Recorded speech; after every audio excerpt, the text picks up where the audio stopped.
have our BI directly from the box, we're going to run a control. So touch any number below to add BI. So we pressed 1. So it asks you, are we adding a test or a control? So for this one, we're going to add a control. So it asks you to scan the barcode. So here's the little QR code. You're going to hold it a couple inches away.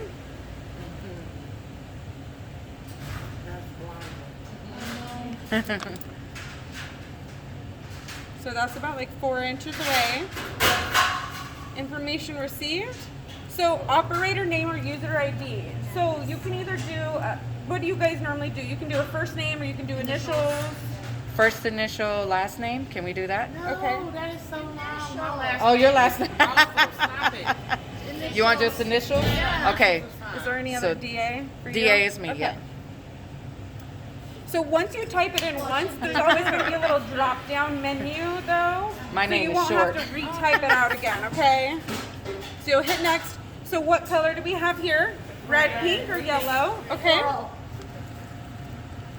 She said You'll coral. press that, and then it said next. So now it says confirm activation of the biological indicator.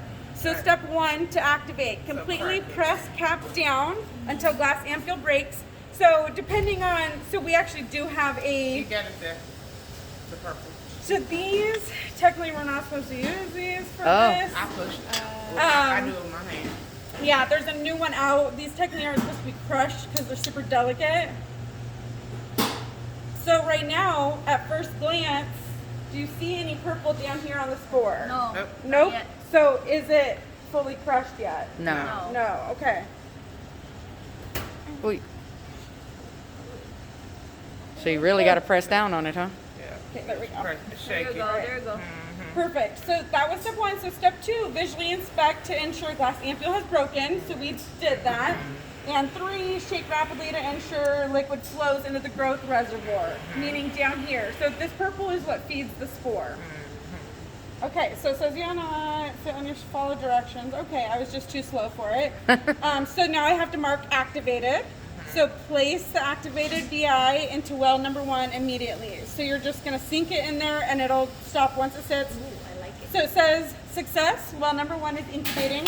So now it has a little tick mark on top. So there's a dot on top and there's a tick mark. Okay. The dot on top, it's basically telling you it's a control. So the tests won't have that, won't have the dot. But the tick mark indicates the time that it's already been in there incubating.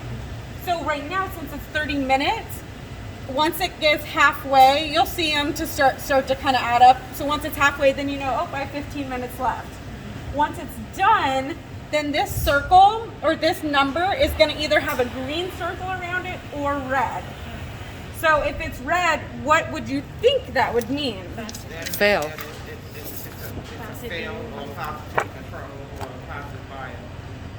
Perfect. So that means it failed. So so right now, since we didn't incubate this one, do we want it to be Red.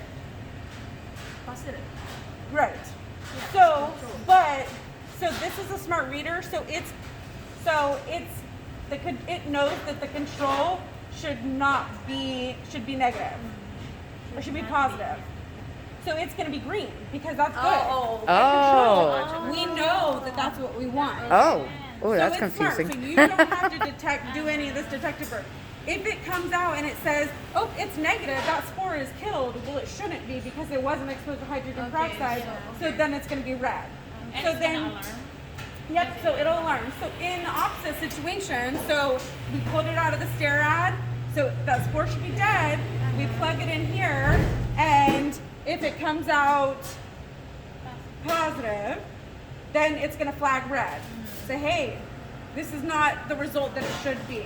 So it'll do green, test or control. It'll do green for what the result should be and red for what the result should not be.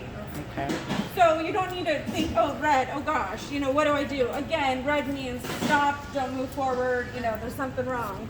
So we'll have we should have green circles here, whether it's test or control. That's what we want. Oh. And then once it's done, it'll just sit in there and it's just gonna have the green circle until you come and take it out. So when you come to the machine, you'll go ahead and press that number Once it's green, assuming it's green or red, whatever it is, you'll go ahead and press the number. I'll wait and walk you through that with you when we get there. But and then it'll say, well, one success. You know, well, one was negative or positive, whatever it should be. Will it tell the sensor truck? What's that? Will it tell the sensor truck that it's gonna result it? So no, as of right now, no. But we're gonna work on that. Yeah. That's what I was gonna ask. So for now, we need to manually input it into SensorTrack until we get that program. So with the other guy, were you or no? You were. We were manually putting it in only because it wouldn't connect anymore. It used to connect to used to. SensorTrack, but then now it doesn't anymore. So then when we knew we were gonna get this one back, we just said, okay, we'll wait for this one because I know this one's supposed to talk to SensorTrack. But if it's not yet because we don't have that ASP Connect program, then we'll have to manually do it, I guess. Yeah, and actually when we're done here, I can kind of play with it too, and we can try Okay. and look at that. So do you guys have log sheets, or do you want? No, we're not So we wanting have to a do couple. paperwork Okay. because we want everything to go in So do you here. have something like a way to mark it in there then? We should. Let's go to reprocessing machines, incubators,